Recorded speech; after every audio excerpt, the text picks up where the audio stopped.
एक बड़ा खेल होता है मंडियों में हर साल। हजारों करोड़ का घोटाला होता है धान में जब से भारतीय जनता पार्टी की सरकार आई। किसान इकट्ठे हुए नरवाना मेला मंडी में और ताला भी जड़ा गया। बताइए क्या समस्या थी और आगे के क्या कुछ प्लान बनाया है? देखिए, हरियाणा के अंदर हरियाणा के मुख्यमंत्री ने घोषणा की थी कि 22 तारीख से धान की खरीद शुरू कर दी जाएगी, जबकि नरवाना मंडी के अंदर एक दाना भी धान का आज 26 तारीख अब तक नहीं खरीदा गया। मुख्यमंत्री जी ने घोषणा करी थी कि सारी की सारी धान की तुलवाई अब की बार डिजिटल कांडे से होगी। किसी भी आड़ती के पास अब तक डिजिटल कांडा नहीं है। मुख्यमंत्री जी ने घोषणा करी थी कि सारे नमी मापने का जो मीटर है, जिसको मॉइस्चर के नाम से मानते हैं, वो भी डिजिटल आएगा, क्योंकि जितने भी मॉइस्चर मापने के मीटर हैं, फेड का अलग दिखाता है, मार्केट कमेटी का अलग दिखाता है, आपका आड़ती का अलग दिखाता है, मिलर का अलग दिखाता है। तो हमने कहा था कि एक ऐसा कांडा हो जो सही नमी नापे।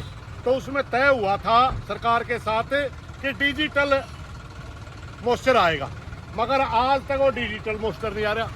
धान की फसल ऊपर है, हमने दुखी होकर के गेट के ऊपर आना पड़ा। बहुत सी फ्लड की समस्याएं भी थी, वो हम देख रहे हैं बाद में, मगर फिलहाल तो दाने बिके। और उसके अंदर दाने बिकने में भी हर साल जो खेल होता है, तब से लेकर के आज तक 11 साल से एक ही तरह का, एक ही पैटर्न का घोटाला होता है हजारों करोड़ का। वो कैसे होता है? पहले धान आ जाएगी मंडी में, हफ्तों तक उसका खरीद नहीं की जाएगी, किसान को मच्छर खाएगा, परेशान होएगा। एक हफ्ते के बाद उसका खुद का आड़ती जाके कहेगा 200 रुपये नीचे बिक्री लगा दूं, किसी को कहे 150 लग रही है लगवा दूं, और ये सारी की सारी जो धान है वो सारी 2 नंबर में तुलवा देगा।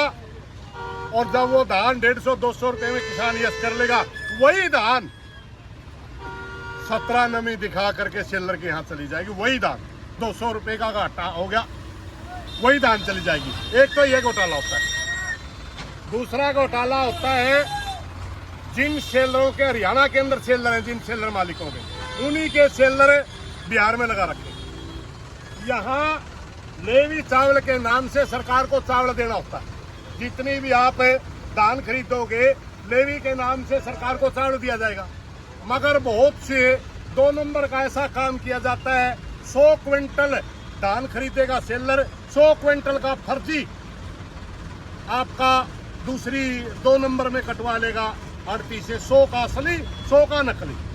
जो वो नकली का है, उसका जो लेवी चावल है, जो 1100-1200 में बिहार से धान खरीद करके चावल कूटता हुआ चावल सेलरों में लगवा दिया जाता है। और ना आड़ती ने वो 100 क्विंटल धान खरीदा, ना किसी ने उसका लिफ्टिंग करी, ना किसी ने नमी नापी, मगर 100 असली का और 100 नकली का दोनों का खर्चा सरकार को देना होता है। उसका लिफ्टिंग का भी, आड़त की आड़ती भी, और चावल जो है वो 1100 रुपये क्विंटल के हिसाब से बिहार में जो धान खरीदेगी उसका लेवी में चावल लगा दिया जाए। 2 तरह के घोटाले हर साल धान में होते हैं। इसलिए हमने रोड के ऊपर आज इसमें बैठना पड़ा। एसडीएम साहब को बुलाया कि नरवाना की मंडी में हम बैठे हैं, एक दाना चावल का नहीं खरीदा गया अब तक। आपने जो घोषणा करी थी मुख्यमंत्री जी, अब तक वो नरवाना के अंदर सफेद आती है। हमारी आपसे मांग है कि धरातल पे आइए और किसानों के धान खरीदिए। किसानों के साथ जो धोखे हो रहे हैं उनसे बचाइए, क्योंकि आप भी खुद कहते हैं कि मैं किसान का बेटा हूं। मैंने बेरा ही 2 किले, मैंने बेरा नायब सैनिक का 2 किले इक्के बोया करता।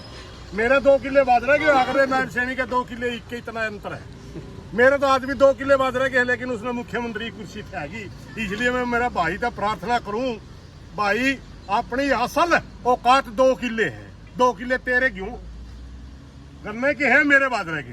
अपनी असल औकात पर अपना भाईचारे के दाने बिकवा दे, नहीं तो कुर्सी आई और कुर्सी गई, कोई नहीं पूछता बाद में। सुरेश जी, कितने दिन का अल्टीमेटम दिया? अगर धान नहीं खरीदी तो अगला कदम? मैं एसडीएम साहब को साफ कहा है। उन्होंने कहा मैं कल परसों मैं एक बार ये कर लूँ, वो करूँ, ये फॉरवर्ड कर रहे थे। लेकिन हमने यूँ कहा भाई ठीक है, अभी हमने पहला एक आंदोलन का एक तरीका होता है, पहले अपनी मांगों को सही तरीके तक सरकार तक, प्रशासन तक पहुंचाओ। सीधा आंदोलन में उतरना फुहड़पन होता है। हमने अपनी मांगे आपको रखी, हमने बेरा तारी कुछ नहीं मंदी। हमने मेरा सरकार का आदेश चलेगा। दूसरी हमने ये कही है कि जल्दी ही अगर यह बेकायदगी जो किसानों के साथ हो रही, जो लूट किसानों के साथ हो रही, वो बंद नहीं हुई तो रघुवीर नारायण जी की अध्यक्षता में जो ये धरना चल रहा था, ये धरना हाईवे पे लगते हुए समय नहीं लगेगा। प्रधान जी, आपने कहा कि लूट होती है किसान के साथ 2 जगह से, तो कैसे होती है? वो कौन लोग है जो लूट करते? थोड़ा वो भी बोल मैंने दो। बताया, वही तो बताया है। मैंने बताया वही तो बताया। व्यापारी लूटता है, सरकारें लुटवाती है। अब तो मेरा गला अच्छा क्यों गला लावा इंती भाई, प्रधान जी, अपने मेरा है, व्यापारी लूटता है, सरकार लुटवावे है।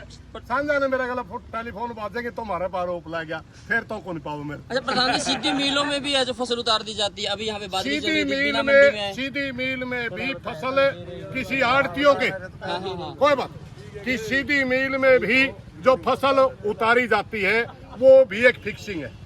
कैसे?